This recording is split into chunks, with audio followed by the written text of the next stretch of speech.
It's been part of scandals, but veiled in secrecy. Little known about it. We're talking about the enterprise formerly known as the Blackwater Group. But a new book may help answer many of those lingering questions. Suzanne Simons is the author of Master of War. She's also a CNN executive producer, and she is joining us this morning from New York. Suzanne, thanks so much for being with us. This book has been highly anticipated. In fact, a lot of people really curious about this organization. You got incredible access. Tell us how you did it. Yeah, well, I tell you, it took a while. Start to finish, the project lasted about 3 years. And one of the biggest projects I had was to try to convince them to let me, as a reporter, inside the company, and it wasn't easy to do. But you know, you've seen a lot of the media has come down very negative on the company. They were very frustrated that none of their positive messages were getting out, and I think ultimately that's probably why they granted me access and allowed me. But you know, I traveled to Afghanistan with Erik Prince, who's of course the owner of the company, in 2007, right after that horrible shooting in Baghdad's Nisour Square, in which between 14 and 17 Iraqis were killed.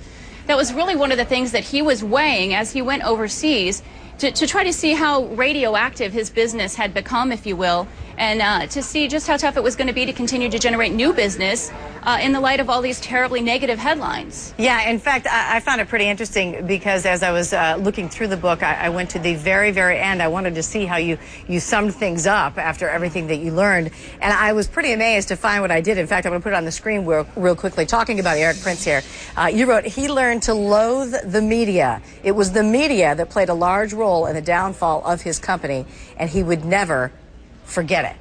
Why do you think that happened the way that it did? You know, I think if you learn about him in the course of reading the book, and I really go into a lot of detail about his background and where he comes from, yeah. You kind of understand that he was a very, very private person before he started doing this. He was a Navy SEAL when he decided to start Blackwater as a training organization only. And he really never had been one to glom the headlines or to get any media attention. And yeah, I think he actually went to the academy, didn't he? But he didn't finish. Is that right? Yeah, exactly, exactly. Yeah, he decided that wasn't for him, and there's a really interesting story in the book about why he decided that wasn't for him. But he did go back to the Navy after and did become a SEAL and did serve as a SEAL for about 3 years. The interesting thing, though, is that, you know, he really... he didn't like the media, but he realized at a certain point after that shooting in Fallujah that he needed to use the media too. He needed to get into the PR. He needed to be a little bit more embracing of the media.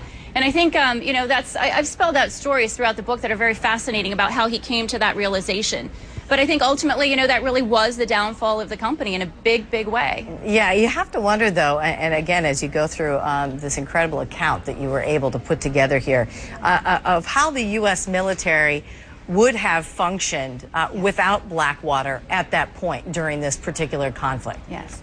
Actually, I was shocked when I was up at the State Department doing interviews there to hear that someone actually said the State Department would not be able to carry out its diplomatic functions in Iraq without Blackwater, without this one company. And my big question was, how is it possible that the United States government becomes dependent, so dependent on one company?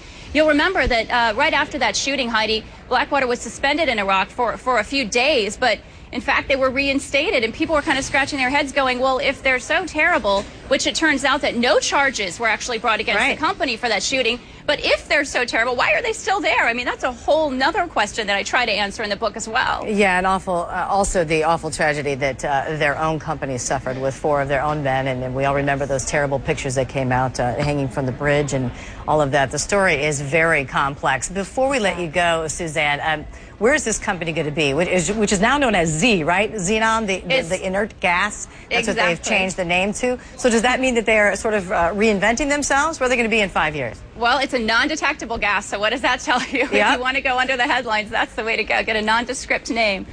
They're still around, and they're still working for the Department of Defense in Afghanistan. You know, I've talked to people in the Pentagon who say they're doing a great job over there. So it's really hard to kind of label the company one thing or another, but I think when you read this book, you're really going to understand the complexities of why it is. All right, Suzanne Simons, we sure do appreciate it. Once again, let's put the book on the screen. Master of War, congratulations to you.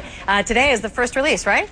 That's right. Yeah, I'm going to run down to the bookstore after this. Okay, very good. Buy them all. All right, Suzanne, thanks so much. Thanks, Heidi.